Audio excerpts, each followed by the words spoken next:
Right. लेकिन और ये जो मैं बोल रहा हूँ कोई मेरा आविष्कार नहीं, ये पहले से प्रूवन साइंस है, चाहे वो नेचुरोपैथी की बात करें चाहे मॉडर्न मेडिसिन की बात करें, इट इज ऑलरेडी प्रूवन।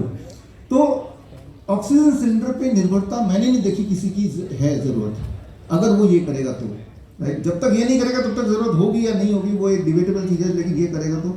अब बात आती है कि जो लॉ ऑफ ग्रेविटी ने लंग्स को एक्सपेंड करने के लिए यूज़ किया, लंग की एक्टिविटी को बढ़ाने के लिए यूज़ किया, can we use the same law of gravity for kidney failure patients? जितने सारे बीमारियों के नाम आप जानते हैं उनमें अगर सबसे दुखदायी सबसे पेनफुल कोई बीमारी है तो मुझे लगता है क्रॉनिक किडनी डिजीज, जिसमें हफ्ते में 2 बार 3 बार डायलिसिस में जाना पड़ता है। डायलिसिस का सिंपल मतलब ये है कि आपका पूरा 5 लीटर का खून बॉडी से बाहर जाता है, वो फिर प्रोसेस होकर दोबारा बॉडी के अंदर आता है। तो ये 5 लीटर खून का बाहर जाना और दोबारा अंदर आना, आप इमेजिन कर सकते हैं कि ये कितना पेनफुल है, और जो कि हर दूसरे दिन करना है।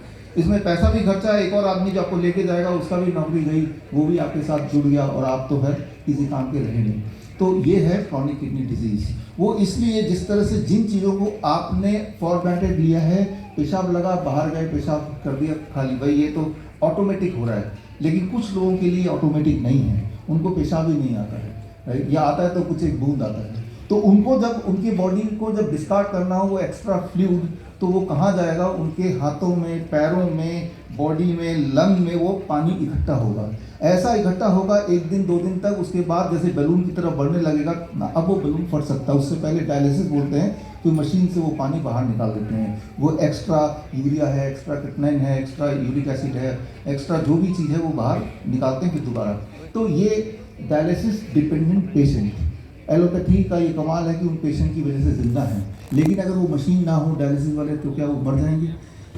तब वो नहीं मरेंगे, क्योंकि आपके पास भगवान ने एक और किडनी दिया, तीसरा किडनी जिसे आप बोलते हैं skin. Skin is your third kidney, right. जब आप पेशाब करते हैं, वो पेशाब का सैंपल अगर आप देखेंगे किसी भी केमिकल लैब में और अपने पसीने का सैंपल देखेंगे तो सेम मिलेगा आपको। पसीने में भी क्रिएटिनिन मिलेगा, उसमें भी प्रोटीन मिलेगा, उसमें पोटेशियम मिलेगा, सोडियम मिलेगा, उसमें ग्लूकोज मिलेगा, और पेशाब में भी सेम ही कॉम्पोजिशन है। तो आपके पास एक बड़ा ऑर्गन है, सबसे बड़ा ऑर्गन स्किन, जो बन सकता है किडनी।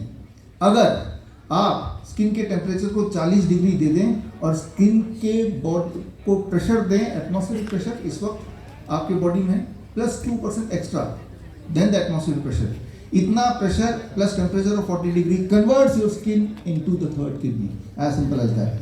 तो उसके लिए हम क्या करते हैं, आप हमारे हॉस्पिटल कभी आइए, हिम्स प्रीमेड तो पास में ही है, राइट, वो देखने के लिए आइए, ट्रेनिंग के लिए आइए, राइट, ट्रेनिंग के लिए it is free, right, yes, right. तो हम क्या करते हैं, हमारे पेशेंट आते हैं देश विदेश से, उनको हम ये पानी का टब है जैसा आप देख रहे हैं, और इसमें पेशेंट को ऐसे बिठाते हैं, ये पॉस्चर है बैठने का, और पानी यहाँ तक होता है उसके गले तक, पानी का टेम्परेचर 40 डिग्री फॉर 2 आवर्स।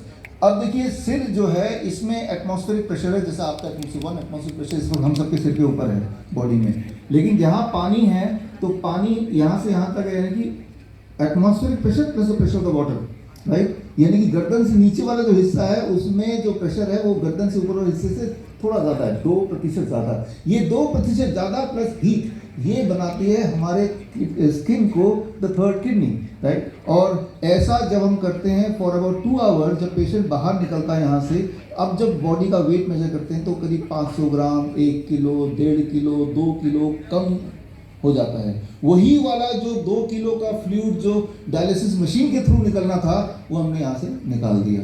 तो ये बन गया आपका घर का डायलिसिस मशीन। इसका सबसे इम्पोर्टेंट बात यह है कि हर बार पेशेंट पहले से बेटर होता जाता है।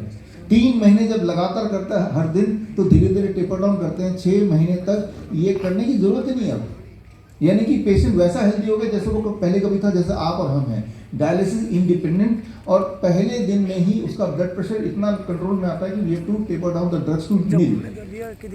आप देखेंगे कि ये किडनी पेशेंट का ब्लड प्रेशर कभी भी नहीं कंट्रोल होता, इवन इफ आप बहुत सारा उसको दवाइयाँ दें तो।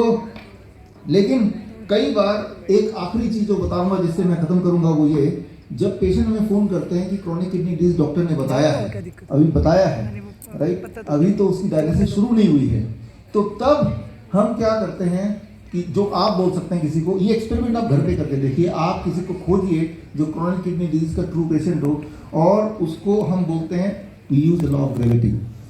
ये चारपाई है, इस चारपाई में यहाँ 3 ईंटें, यहाँ 3 ईंट रख दिया और चारपाई ऐसे इंक्लाइंड हो गया at 10 degree, right, about 1 feet difference. अब पेशेंट को ऐसे लिटाया या कैसे भी लिटाया, जब इस पोस्चर पे लेटें, इस चारपाई पे कैसे भी लेटें, तो जो फ्लूइड है बिकॉज ऑफ ग्रेविटी, अभी तो जो मैं खड़ा हूँ तो हार्ट फ्लूइड को ऊपर खींच रहा है और ग्रेविटी नीचे खींच रहा है, लेकिन इस वाले केस में हार्ट भी नीचे ही ऊपर ही खींच रहा है नीचे की तरफ, और ग्रेविटी भी नीचे ही खींच रहा है, यानी कि gravity is in support of heart. यहाँ पे जब मैं खड़ा हूँ, आप बैठे, तो ग्रेविटी और हार्ट के फोर्स के बीच में लड़ाई हो रही है। हार्ट ऊपर खींच रहा है, ग्रेविटी नीचे ताकत लगा रहा है। इस पोस्चर में हार्ट और ग्रेविटी दोनों साथ हो गए, समझिए इसको। जब दोनों पावर को मैंने एक ही डायरेक्शन में कर दिया, तो और इस पोस्चर में जब वो पेशेंट 2 घंटे तक लेटा रहता है, तो उसका यूरिन जो पास नहीं हो रहा था वो स्विच ऑन हो जाता है, पास होने लगता है। वो बोलेगा बड़ी तेज़ी से पेशाब आ रहा है, वही वाला पेशेंट जिसको पेशाब आना बंद हो गया था या बहुत कम हो गया था। और आप देखेंगे कि वो जब ये 7 दिन, 10 दिन, 15 दिन करेगा, जो क्लासिक सिम्टम्स है क्रोनिक किडनी डिजीज के, वो गायब होने लगेंगे। तो मैं ये बोलना चाह रहा हूँ कि भाई ठीक होना आसान है, राइट, और ठीक होने ये साइंटिफिक है, वेरी वेरी साइंटिफिक। तो चाहे वो डायलिसिस डिपेंडेंट पेशेंट हो, चाहे वो इंसुलिन डिपेंडेंट पेशेंट, चाहे ब्लड ट्रांसफ्यूजन डिपेंडेंट पेशेंट हो, या so called oxygen cylinder dependent patient हो, वो उसकी ज़रूरत नहीं है, लेकिन इनको छुपा के वो ऐसा पेश कर दिया गया है कि उसे लगता है कि एलोपैथी या इसकी वजह से मैं जिंदा हूँ, राइट। अगर वो सब चीज़ें नहीं होती तो ये ज़्यादा प्रचार होता, तो किसी को बीमारी की वजह से, देखो मरना तो हमें सभी को मरना है, लेकिन बीमारी से मर के या हम तड़प के मर के, राइट, वो डेफिनेटली वी डोंट वांट, और वो पॉसिबल है अगर आप रास्ता अपनाएं। नेचुरल साइंस बोले इसको, नेचुरोपैथी बोलें, नाम कोई भी दे दें, तरीका से देखिए ठीक होने का। जब बॉडी को नेचर से जोड़ेंगे तो ही आप ठीक होंगे। अभी जब आप बैठे हैं तो नेचर से नहीं जुड़े हुए हैं, अभी बाहर जाएंगे, जूते उतारेंगे, और जूते उतार के जैसे ही आप जमीन पे पैर रखेंगे, मिट्टी में पैर रखेंगे, वो नेचर से कनेक्ट हो गए, राइट।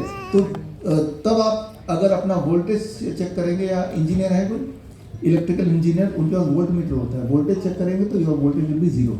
अभी वोल्टेज चेक करेंगे तो voltage will be 0.0243 volt, some voltage, right.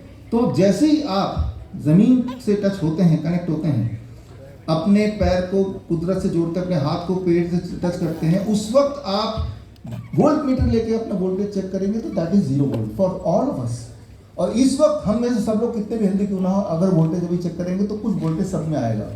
जब हमारा वोल्टेज 0 रहता है, वही वो समय है जब हमारी इम्यूनिटी एट द बेस्ट रहती है, पीक पे रहती है, राइट, वेरी सिंपल, राइट। तो अब इसका मतलब क्या ये है कि हमें सड़क में या हमें बाहर ही रहना 24 घंटे नहीं, उसमें भी हम कुछ कर सकते हैं। हम जो करते हैं अपने हॉस्पिटल में, आप आके देखिएगा या आप घर पे कीजिएगा, एक कॉपर का तार लीजिए, कॉपर का तार लेके एक छोर आपने पकड़ लिया और एक छोर सीधे बाहर गया, और उसको एक बाहर जहाँ जमीन है 1 फीट नीचे गाड़ दिया उसको। तो आपने जब कॉपर को पकड़ा, अब वोल्टेज चेक करेंगे अंदर ही, तो आपका वोल्टेज कितना आएगा? 0। यानी कि जिस तरह से आप अपने इक्विपमेंट को, इलेक्ट्रिकल इक्विपमेंट को अर्थिंग करते हैं, क्योंकि आपको पता है उससे उसकी आयु बढ़ती है। आपका बॉडी भी तो एक इलेक्ट्रिकल इक्विपमेंट है, वेद प्रकाश जी ने बताया था, राइट। ये भी तो एक इलेक्ट्रिकल इक्विपमेंट है। अपने बॉडी की आयु बढ़ाने के लिए get connected with the earth directly, यही तो नेचुरोपैथी है, राइट। तो हमने अपने बेड को ऐसा बना दिया, बिस्तर में हमने तारे पिरो दिए ताकि तार से हमारा बॉडी टच होता रहे जब हम रात को सोएं, और उसी तार का एक छोर बाहर लगा दिया। यही हम अपने हॉस्पिटल में करते हैं, राइट। लेकिन कई बार मैंने देखा है, द लास्ट 1 मिनट, कि कई बार मैंने ये देखा है कि कोई भी चीज़ बहुत सिंपल हो तो लोगों को लगता है ये नहीं हो सकता, ये काम नहीं करेगा। कोई भी चीज़ जब महंगा दिखे, राइट, तो लगता है ये काम करेगा। तो आप हमारे हिम्स ग्रुप ऑफ हॉस्पिटल में कभी आएंगे तो वो एक बहुत बड़ा 5 स्टार रिजॉर्ट दिखेगा। वो जान मजबूरी है हमारी, क्योंकि लोगों का माइंडसेट वो है, राइट। जैसे अभी आपने बताया गाने में मिट्टी, पट्टी, धूप, हवा, हर रोग की ये दवा, सारा कुछ तो बता दिया, इतना सिंपल है। लेकिन सिंपल चीज़ों को लोग पसंद नहीं करते, प्रॉब्लम ही लोगों की ये है। घुमा फिर आगे कॉम्प्लिकेट कर दो तो ही उसे पसंद करते हैं। तो यही हम करते हैं अपने हॉस्पिटल्स में। और आखिर में मैं जो भी मैंने बोला है उसके सबूत मैं साथ में लाया हूँ। उस किताबों की एक कॉपी मैं नीचे आके दूंगा, और उसके साथ ही आई एम कंक्लूडिंग। एंड उसके बाद आप में से जो लोगों को हमारी विदिका जी से मिलना है, वो बाद में मिल सकते हैं क्योंकि वो कैंसर पेशेंट रही है, नाउ शी इज़ क्योर्ड। और मुझे लगता है कि आप में से बहुत लोग इन्हीं की तरह आगे बढ़ेंगे, अपने आप को ठीक करेंगे वाइस चांसलर जी की तरह, और फिर उसको लेके आगे बढ़ेंगे। ऑल द बेस्ट, धन्यवाद, थैंक यू। धन्यवाद।